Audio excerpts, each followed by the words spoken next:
Welcome to New Hampshire's Business. I'm Fred Coker. If you've been reading or listening to the news this past week, you know the stock market is very volatile, but so is the energy market here in New England. And let me show you some quotes from ISO New England, which is the regional grid operator, the independent electric grid operator for the region. Here are the quotes. About 4,600 megawatts, an amount equal to about 16% of the region's current generating capacity, will shut down between 2013 and 2021.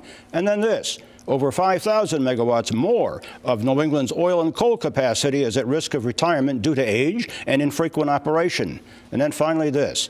Uncertainty surrounds the future of 3,300 megawatts from the region's remaining nuclear plants. With me to talk about this and more is the president of Eversource here in New Hampshire, Bill Quinlan. Welcome. Nice to have you. Morning, Fred. Great to have you here. Great to be here. That's a lot of megawatts going offline, about 13,000 if you add those up. Is Eversource concerned about that? Yes, not only is Eversource concerned about it, I would say to your point, the regional grid operator is also concerned. That's a substantial percentage of the New England fleet, 25 to a third of the New England generation fleet. And the question really is, how do you replace all that generation and keep prices low and the lights on?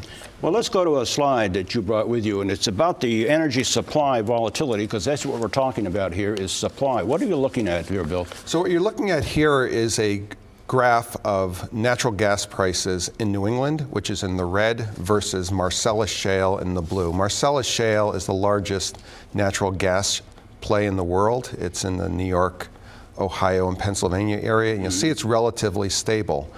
And New England relies very heavily on Marcellus Shale. So the red line shows the price of natural gas brought into New England. And what you see between March 2013 and March 2018. Correct. It's over the last 5 years. And you see large peaks over the winter months, January, February, and March. And those are essentially a result of interstate pipeline constraints that result in the price of natural gas peaking. Now, what's the importance of that on energy?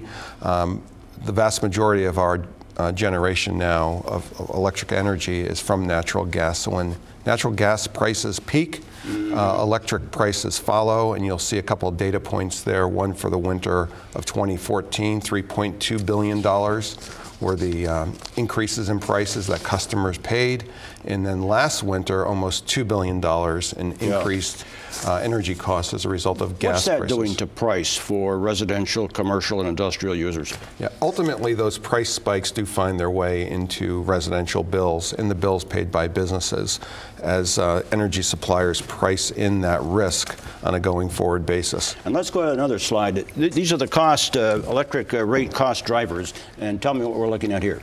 Yeah, so what you see is the breakdown of an electric bill here in New Hampshire, the largest segment being generation in green, and that is the portion of the bill that is not only the largest, but is the most volatile. So those changes and increases in energy costs manifest themselves in increases in that generation portion of the bill. And you can see the cost figures there in the different colors of those drivers.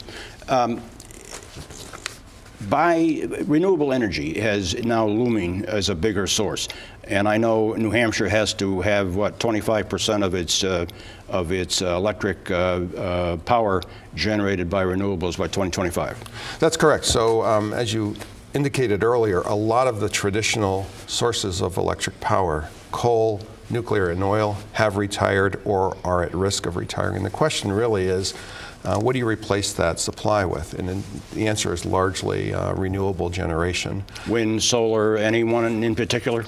I think it's going to take a combination of those technologies, wind, solar, and biomass, for example. That's a big part of the renewable generation fleet here in New Hampshire, as well as hydro. But gas certainly is the looming source of energy in this region. Right. Right now, it's the dominant fuel. About 50% of our power comes from natural gas-fired power plants.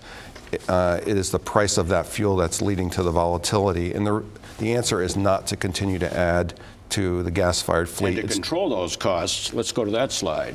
Here are the controlling factors: diversity supply of renewable energy, which we just talked about, raising awareness of bill impacts from new laws, and promoting energy efficiency. Energy efficiency is a big item, isn't it? Key part of the equation. You know, we could either reduce the amount that customers pay for power, or we can reduce consumption of power. Both are equally effective in lowering the overall bill that a customer will pay in a particular month.